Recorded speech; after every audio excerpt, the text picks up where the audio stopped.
Today on CJ Off-Road, we're going to be ditching the factory bumper on our JL Wrangler and replacing it with the new Fishbone Mako series rear bumper.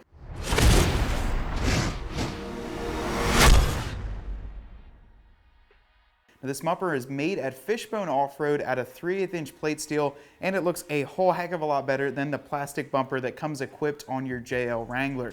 This thing features nice high tuck lines to keep your body up and out of the way when you're off-road, plus it includes their D-rings and a nice cutout to use your factory hitch. It'll work with or without proximity sensors, and if you don't have them like we don't, they even include nice plugs to fill in that gap. Their crinkle coat powder coat looks great with any accessory you put on your Jeep, so we're going to ditch our plastic bumper, throw this one on, show you guys how it looks.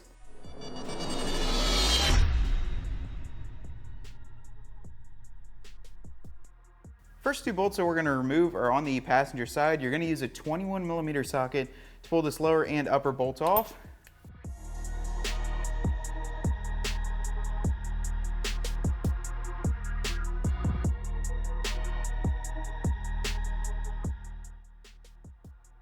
Now if you pull up this cover right here, there are also two bolts holding on this.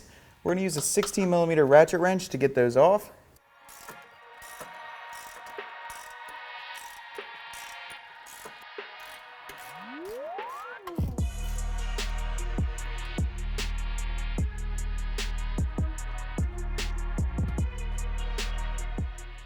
You're going to repeat the exact same process on the driver's side. There's two outside bolts and then two on the inside there that are 16mm. The only difference is this tow hook, and it gets held on by two extra 18mm bolts right down below. Make sure to pull all of that out so the tow hook can come off.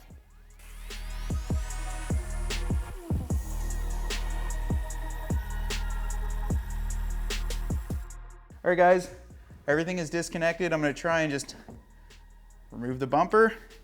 Then we're going to take this to this special place we call the trash can, because that's where all plastic bumpers need to go. Now Fishbone includes this frame bracket. You're going to put it on the passenger side of the frame.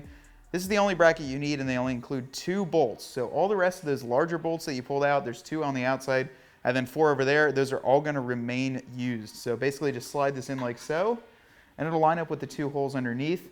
And then what you're going to do is use their included hardware with a lock washer and a standard washer on there. I'm going to go grab the bumper, slide it on, and get some things tightened up. Now we're going to slide our bumper on. You normally can find a second set of hands to help you with this.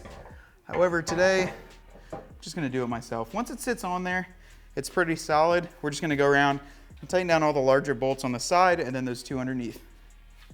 Now on the outside here, you're going to use the two factory bolts. Just thread those in, and I'm going to get them just pretty close to being all the way tightened down.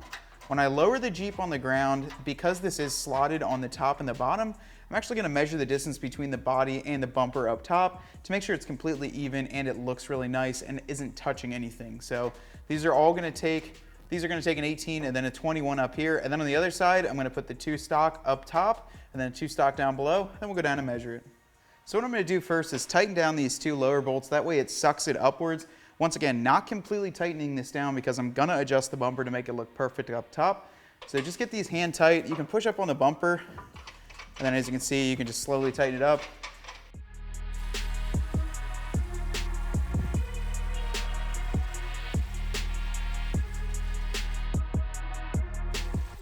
Once again, you guys can see I'm not completely tightening these up yet. We're going to lower this thing on the ground, do some measurements, and then we'll get a final tight down. So we've got everything on there. None of the bolts are tightened up, and instead of using a tape measure because it's such a small increment, basically using my smallest finger and just kind of checking the distance to the body. I want it as tight as I can to the body without touching anything. And once you have that figured out, basically use the same point on either side. Use your finger just to show a little bit of a depth, then get everything tightened down. All you need is an 18mm and the 21mm. You're going to tighten down all the factory hardware to spec, and then those two included bolts. We're going to get them tightened down and show you guys the finished product.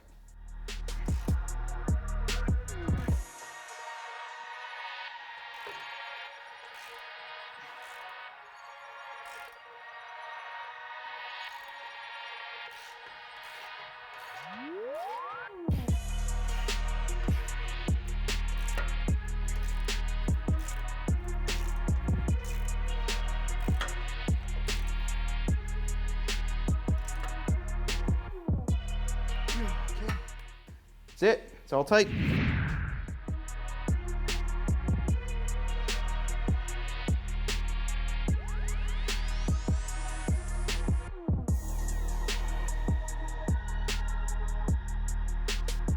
where after just a little bit of time, we've ditched that factory plastic bumper and replaced it with the Fishbone Mako series rear bumper.